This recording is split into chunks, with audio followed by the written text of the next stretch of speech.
Hey guys, welcome everyone. कैसे हैं आप सब? बढ़िया बढ़िया होंगे ऐसे मैं उम्मीद करता हूँ। इस सेशन में हम बात करेंगे टेबुलेशन।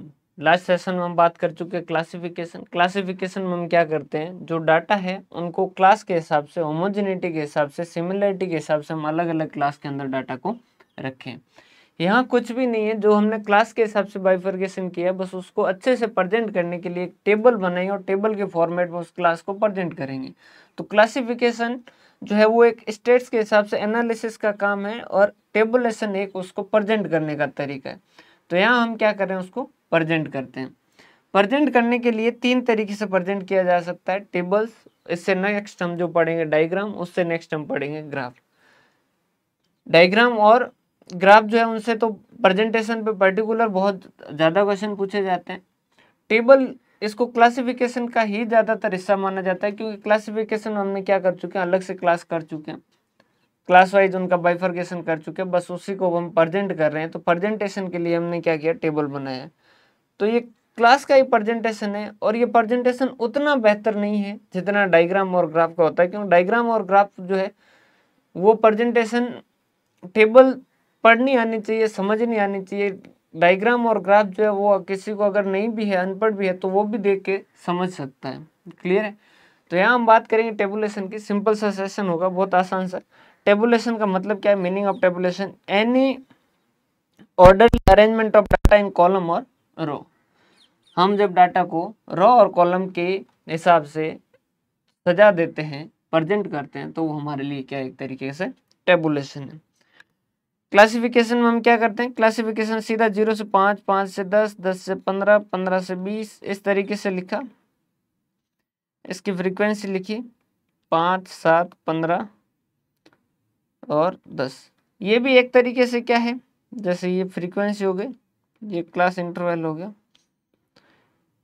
ये आपकी क्लासिफिकेशन। इस क्लासिफिकेशन को प्रॉपर वे में हमने टेबल लिखा। टेबल जो है जैसे इसका लिख दिया कि किसकी टेबल है, मार्क्स ऑफ स्टूडेंट्स। तो ये क्या हो गया, एक तरीके से टेबुलेशन। जब हम क्या करते हैं, कॉलम और रो के हिसाब से हम क्या करते हैं, डाटा को रिप्रेजेंट करते हैं, उसके हिसाब से हम उनके अंदर एडजस्ट करके ऑर्डरली अरेंजमेंट करते हैं, तो हमारे लिए क्या हो जाएगी, टेबल हो जाएगी। तो ये इस तरीके की क्या होगी, टेबल बनेगी। ऑब्जेक्ट क्या है, एक सिस्टमेटिक प्रेजेंटेशन, सही तरीके से प्रेजेंट कर पाए। कंडेंस्ड एंड स्टैटिस्टिक मैनर, छोटे फॉर्मेट के अंदर। जैसे ये डाटा, ये अगर यूं पड़े होते 12, 14, 15, 20, 15, 14, 13, 12, 10, 9, 8, 11, इस तरीके से आपको समझने में दिक्कत होगी। लेकिन इस तरीके से डाटा दे रखे हैं तो आप अच्छे से, आसानी से समझ पाएंगे, क्योंकि कंडेंस्ड फॉर्म के अंदर है, सही तरीके से प्रेजेंट किया गया है। सिंपल एंड क्लियर, बिल्कुल सिंपल तरीके से होता है। ये देखिए, यहाँ पर देखने से आपको सीधा समझ आएगा कि 0 से 5 मार्क्स वाले कितने स्टूडेंट हैं। मार्क्स कर लीजिए, 5 स्टूडेंट है, सिंपल सा समझ आ जाता है और कंपैरिजन जो वो आसानी से कर सकते हैं। मान लीजिए क्लास ए है, यहीं पर क्लास बी का भी ऐसी तरीके का टेस्ट होता, और यहाँ पर जैसे 7 है, यहाँ पर 3 है, यहाँ पर 2 है, यहाँ पर 11 है, तो उस केस के अंदर आप कंपेरिजन कर सकते हैं। 0 से 5 वाले जो है वो क्लास बी में ज़्यादा है, 5 से 10 वाले ए में ज़्यादा है, 10 से 15 वाले ए में ज़्यादा है, और 15 से 20 वाले बी में ज़्यादा नंबर ऑफ स्टूडेंट। इस तरीके से आप कंपैरिजन भी कर सकते हैं। इंपॉर्टेंस बिल्कुल सिंपल सा, इंपॉर्टेंस क्या है, सिंप्लीफिकेशन हो जाता है। जो डाटा बहुत कॉम्प्लिकेटेड लगते हैं उनको अगर आप टेबल बना दोगे तो सिंपल तरीके से दिखना लग जाएगा, कंपैरेटिव स्टडी कर पाओगे। सेविंग किस में हो जाएगा, इन टाइम हो जाएगा, इन मनी हो जाएगा, इन कॉस्ट हो जाएगा। उसी को समझने के लिए आपको टाइम, पैसा और मेहनत जो वो कम लगेगी। स्टैटिस्टिकल एनालिसिस कर सकते हो आसानी से, और एग्जीबिशन और प्रेजेंटेशन, ये उन्हें डाटा को सही तरीके से प्रेजेंट करने का तरीका है। क्लासिफिकेशन अच्छे से पढ़ लिया तो फिर उसके बाद में ये तो उसका बिल्कुल एक यूँ समझ लीजिए सप्लीमेंट्री पार्ट है, क्यों क्लासिफिकेशन आप क्लास में अलग अलग उसको बांट चुके हो, बस यहाँ पर आप क्या कर रहे हो, उसको प्रेजेंट कर रहे हो। लिमिटेशन क्या है, without reference not made fully clear. अब ये जो ये जब टेबल बनाते हो तो उस केस के अंदर आपको रेफरेंस देना होगा कि ये किस मामले में है, क्या चीज़ थी। जैसे टेबल के अंदर जैसे इस तरीके से लिखा है, सिर्फ इस तरीके से लिखा है तो आपको समझ नहीं आएगा। उसके साथ आपको रेफरेंस देना होगा कि एक टेस्ट जो है वो इस सब्जेक्ट का लिया गया, जो 20 मार्क्स का टेस्ट लिया गया उसके अंदर 30 स्टूडेंट्स ने जो है वो पार्टिसिपेट किया और उनके मार्क्स जो वो इस तरीके से है और उसके लिए टेबल बनाएगी, तभी जाके आप इसको समझ पाओगे। Independent entity almost vanished. अब क्या होता है, जैसे अब यहाँ पर इस टेबल में अगर कोई आपसे पूछ ले कि बताइए कि 2 नंबर लाने वाले स्टूडेंट कितने हैं, तो आप नहीं बता पाएंगे। क्यों? क्योंकि 0 से 5 के अंदर 2 भी है, 0 से 5 के अंदर 3 भी है, 0 से 5 के अंदर 4 भी है, 0 से 5 के अंदर 0 वाला भी है। तो इंडिपेंडेंट जो उसकी एग्जिस्टेंस है वो खत्म हो गई है, वो अब नहीं बचेगी, वो सारी की सारी क्या हो जाएगी, वेनिस्ड हो जाएगी। Difference between classification and tabulation, पहले क्लासिफिकेशन होता है उसके बाद में टेबुलेशन होता है। यहाँ पर आप क्या करते हो, सिर्फ सिमिलरिटी और डिसिमिलरिटी के हिसाब से जो एक जैसे उनको एक साथ करते हो। यहाँ पर क्या करते हो, इन रोज और कॉलम जो आपने सिमिलरिटी और इनसिमिलरिटी के हिसाब से जिनको आपने क्लासिफाई किया उसी को आप क्या कर रहे हो, रो और कॉलम के हिसाब से रिप्रेजेंट कर रहे हो। ये एक स्टैटिस्टिकल एनालिसिस का मेथड है और ये प्रेजेंटेशन का मेथड है, थोड़ा ध्यान रखिएगा। ये स्टैटिस्टिकल एनालिसिस का है और ये प्रेजेंटेशन का क्या मतलब हुआ कहने का, आप क्लासिफिकेशन करते हो ताकि आप स्टैटिस्टिकल एनालिसिस कर सको, मतलब कि आप होमोजेनियस सिमिलर एक जैसे डाटा जो एक साथ इकट्ठा करते हो वो क्यों करते हो, ताकि आप उसके ऊपर स्टेट्स लगा सको, उसके ऊपर आप एनालिसिस कर सको। टेबुलेशन करने से कोई एनालिसिस नहीं होगा, क्यों, टेबुलेशन में जो क्लासिफिकेशन है सिर्फ आप उसी को क्या कर रहे हो, प्रेजेंट कर रहे हो। तो ये कोई एनालिसिस के लिए नहीं है, एनालिसिस के लिए आप क्लासिफिकेशन कर चुके हो, बस उसको अच्छे तरीके से शो करने के लिए, अच्छे तरीके से एग्जीबिशन करने के लिए, अच्छे तरीके से रिप्रेजेंट करने के लिए आप क्या कर रहे हो, टेबल बनाते हो। मेन पार्ट ऑफ टेबल, उस सबसे ऊपर क्या होता है, उसका टाइटल होता है, उसके ऊपर नीचे लिखा जाता है कि भाई ये किस मामले में बनाया जाता है। फिर ये जो है ये कॉलम बनाएंगे इस तरीके से, ये एक कॉलम हो गया, ये 2 कॉलम हो गया, ये 3 कॉलम हो गया, ये 4 कॉलम। हर कॉलम का क्या होगा, एक कैप्शन होगा कि ये किससे रिलेटेड कॉलम है। उसी तरीके से ये यहाँ पर जो है इस तरीके से जो बनेगी वो क्या होगी, रो होगी। और इन रो को जो है इनका जो मेन टाइटल होगा उसे हम क्या कहेंगे, स्टब कहेंगे। क्लियर, ये हो गया आपका स्टब बॉक्स और ये हो गया कैप्शन बॉक्स। ध्यान रखिएगा बस इतना सा कि कॉलम जो है उनके हेडिंग को क्या कहेंगे, कैप्शन कहेंगे, और रो की हेडिंग को जो है वो क्या कहते हैं, स्टब कहते हैं। नीचे फुटनोट होगा और सोर्स होगा। फुटनोट के अंदर और कोई जानकारी देनी है कि भाई ये कहाँ से डाटा कलेक्ट किए गए वगैरह, सॉरी फुटनोट के अंदर और कोई इसके बारे में और कोई टेबल के बारे में इंफॉर्मेशन देनी है तो वो, और नीचे सोर्स लिखा जाएगा कि ये डाटा कहाँ से कलेक्ट किए गए। मान लीजिए कोई न्यूज मैगजीन से कलेक्ट किए हैं या कोई गवर्नमेंट एजेंसी से कलेक्ट किए, जहाँ से भी कलेक्ट किए वो लिखे जाए।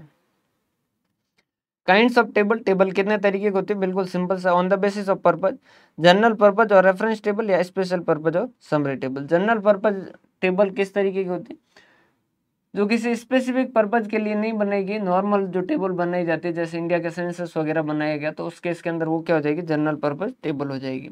अब इसमें से मुझे पर्टिकुलर सिटी भिनमाल के जैसे मुझे इन्फॉर्मेशन चाहिए, और उसमें भी मुझे भिनमाल के 0 से लेके 5 तक के एज के वो बच्चों की डिटेल चाहिए जिनको मान लीजिए कोई पर्टिकुलर डिजीज जो है वो उसके लक्षण पाए गए हैं। तो ये क्या हो जाएगी, अगर इस तरीके की टेबल बनाऊंगा तो वो क्या हो जाएगी, स्पेशल पर्पज या समरी टेबल। तो जो आम जनता के लिए बनाई गई है वो क्या है, जनरल पर्पज। उसमें से मेरे लिए अगर कोई, मैं स्पेशल इन्वेस्टिगेटर अपने लिए कुछ अलग से टेबल बनाता है तो वो क्या हो जाएगी, स्पेशल पर्पज या समरी टेबल हो जाएगी।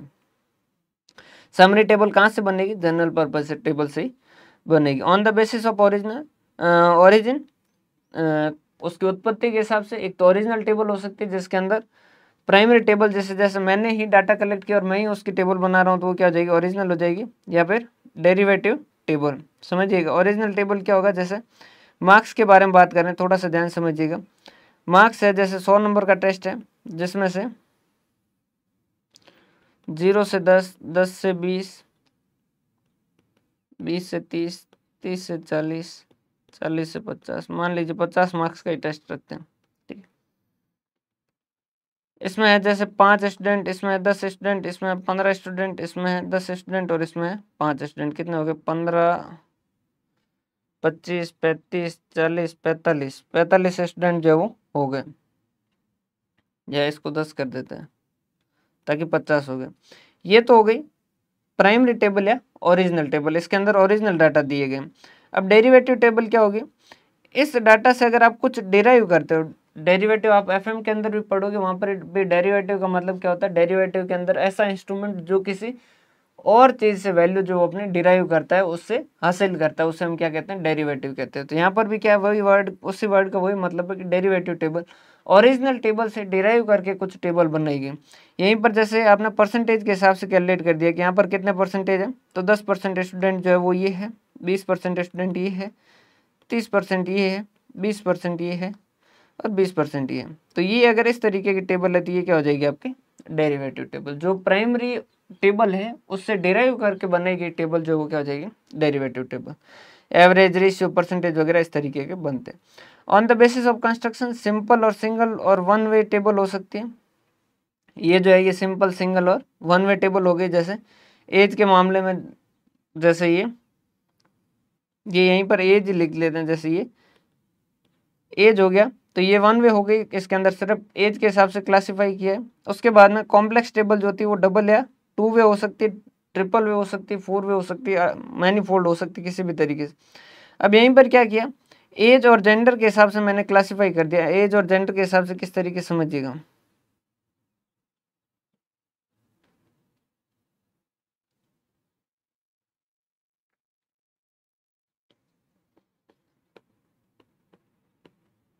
यहीं पर टेबल इस तरीके से होती है, 0 से 10 के मेल और फीमेल, 5, 7, 10, 12, 15, 12, 9 और 8, इस तरीके के अगर है तो इसके अंदर क्या है, दो कैरेक्टरिस्टिक्स देखे जा रहे हैं, एक तो एज देखी जा रही है और एक उसका जेंडर देखा जा रहा है, मेल या फीमेल। तो ये क्या हो जाएगी टू वे टेबल।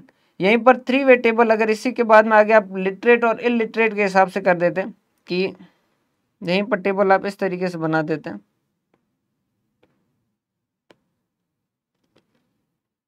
ये हो गया लिटरेट और ये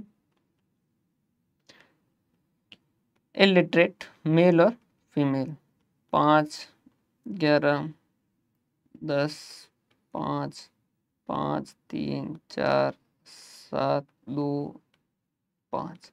तो ये क्या हो गए, एक तो एज दिखा रहे हैं, एक लिटरेट इलिटरेट दिखा रहे हैं, एक मेल फीमेल दिखा रहे हैं, तीन कैरेक्टरिस्टिक्स दिखा रहे हैं। तो ये क्या हो जाएगा ट्रिपल वे। और मैनीफोल्ड के अंदर अगर जैसे एज भी बता रहे हो, जेंडर भी बता रहे हो, लिटरेसी भी बता रहे हो और रेजिडेंस भी बता रहे हो, तो उस केस के अंदर वो क्या हो जाएगा मैनीफोल्ड। 4 या उससे ज़्यादा है तो फिर वो सारे मैनीफोल्ड में आ जाते हैं। इसके अलावा टेबल का क्लासिफिकेशन जो वो इस तरीके से भी होता है मैकेनिकल, मतलब कि जो मशीन के द्वारा बनाई जाती है उसमें कैसे करते हैं हम, सबसे पहले कोड बना देते हैं, फिर उसका ट्रांसक्रिप्शन, वेरिफिकेशन, सॉर्टिंग और टेबुलेशन। वैसे इतना ज़्यादा इंपॉर्टेंट नहीं है, बस प्रोसेस ध्यान रखिएगा किस तरीके से बनाते हैं। बाईवेरिएट फ्रीक्वेंसी टेबल क्या होती है, ऐसी टेबल जो दो क्वालिटीज को एक साथ के अंदर कंबाइंड करके टेबल बनाते हैं, उस केस के अंदर उसे हम क्या कहते हैं two variable of same number of item. जैसे ये एक एग्जांपल से समझ आ जाएगा आपको कि जैसे स्टेट्स के अंदर नंबर है और इको के अंदर नंबर दे रखे हैं, जिसमें मैक्सिमम मार्क्स जो 20 है और नंबर ऑफ स्टूडेंट 20 है। तो जैसे हमने क्या किया समझिएगा, टेबल आसानी से बता देता हूँ मैं, इको और स्टेट्स।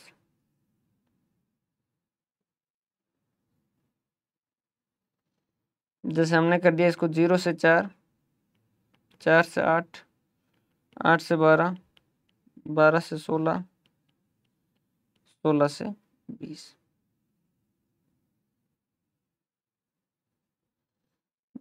0 से 4, 4 से 8, 8 से 12, 12 से 16, 16 से 20।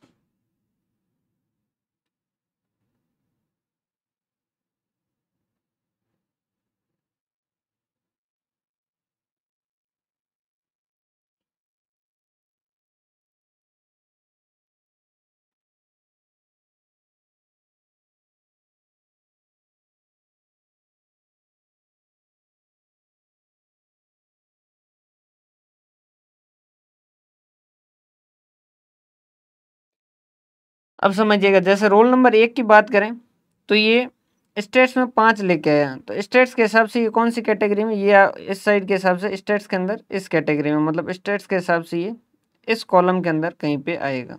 क्लियर है। इकोनॉमिक्स में इसके कितने 9 नंबर हैं। अब इकोनॉमिक्स में 9 है मतलब कहाँ पे हो गया 8 से 12 इसमें, तो ये इस कैटेगरी में इसके हिसाब से यहाँ, इस कैटेगरी में इसके हिसाब से यहाँ, तो अल्टीमेटली ये कहाँ आएगा, यहाँ पर आएगा।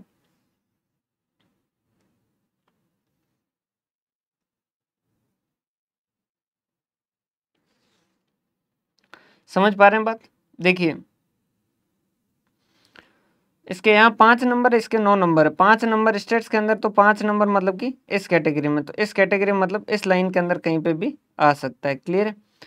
और इको में इसके कितने, 9 नंबर, इको में 9 नंबर मतलब ये किस कैटेगरी में आएगा, इस कैटेगरी में, 8 से 12 वाली कैटेगरी में, मतलब ये स्टूडेंट कहाँ पे, यहाँ पे। क्लियर है? कि स्टेट्स में 4 से 8 के बीच में और इको में 8 से 12 के बीच में, तो यहाँ पर क्या हो जाएगा, यहाँ कितना लिख देंगे, 1 लिख देंगे। सेकंड स्टूडेंट स्टेट्स में लेके आया 17, 17 मतलब कि इस कैटेगरी में, और इको में लेके आया 16, मतलब कि 16 किस में आएगा, इस कैटेगरी में, 12 से 16 नहीं, 16 से 20 वाली में, तो ये इस कैटेगरी में, तो ये एक स्टूडेंट यहाँ आ गया। तीसरा जो है 6 और 6, यहाँ पर 6 मतलब कि इस कैटेगरी में, यहाँ पर 6 मतलब इस कैटेगरी में, तो ये इस यहाँ पर आ गया। 0 और 1, 0 मतलब कि स्टेट्स में यहाँ पर आ गया, और 1 मतलब कि इको में यहाँ आ गया। 19 और 18, थोड़ा सा ध्यान समझ लीजिएगा एक बार, अगर किसी को और नहीं समझ आए तो। स्टेट्स में 19 आए हैं, स्टेट्स के अंदर 19 आए, तो स्टेट्स के अंदर 19 मतलब कि इस कैटेगरी के अंदर, स्टेट्स का में 19 मतलब इस कैटेगरी के अंदर। ठीक है? और उसके बाद में इको में लेके आए 18 मतलब कि इस कैटेगरी के अंदर, तो मतलब ये कहाँ पर आएगा, ये यहाँ आएगा। क्लियर? तो ये यहाँ पे आ गया। उसके बाद में 6 रोल नंबर स्टेट्स में लेके आए 11 नंबर, स्टेट्स में 11 नंबर, स्टेट्स में 11 नंबर मतलब कि इस वाली कैटेगरी में, स्टेट्स के हिसाब से ये इस कैटेगरी के अंदर है। और इको में लेके आया 7, इको में लेके आया 7, 7 मतलब कि इस वाली कैटेगरी, मतलब कि ये स्टूडेंट कहाँ पे, ये यहाँ पे बैठा है। क्लियर? तो ये यहाँ पे आ जाए। क्लियर? एक और बता देता हूँ, 7 नंबर रोल नंबर का जो है वो 8 नंबर लेके आया, 8 नंबर मतलब कि इस कैटेगरी में, इस कैटेगरी में। ठीक है? और इधर लेके आया 5, 5 मतलब कि इस कैटेगरी में, तो ये इस वाली कैटेगरी मतलब कि अल्टीमेटली ये यहाँ आएगा। तो ये क्या हो गई, by variate frequency table, 2 variable of same number of item, वही 20 नंबर जो है उसके, लेकिन 2 वेरिएबल जो वो कंसिडर कर रहे हैं, मार्क्स ऑफ 20 स्टूडेंट के हिसाब से हमने ये कैलकुलेट किया। क्लियर? ये सिंपल सा टॉपिक था, क्योंकि क्लासिफिकेशन पढ़ चुके थे, तो इसके अंदर आपको कोई ज़्यादा दिक्कत आएगी नहीं। क्लियर है? बहुत बहुत धन्यवाद। हंसते रहें, मुस्कुराते रहें, पढ़ते रहें।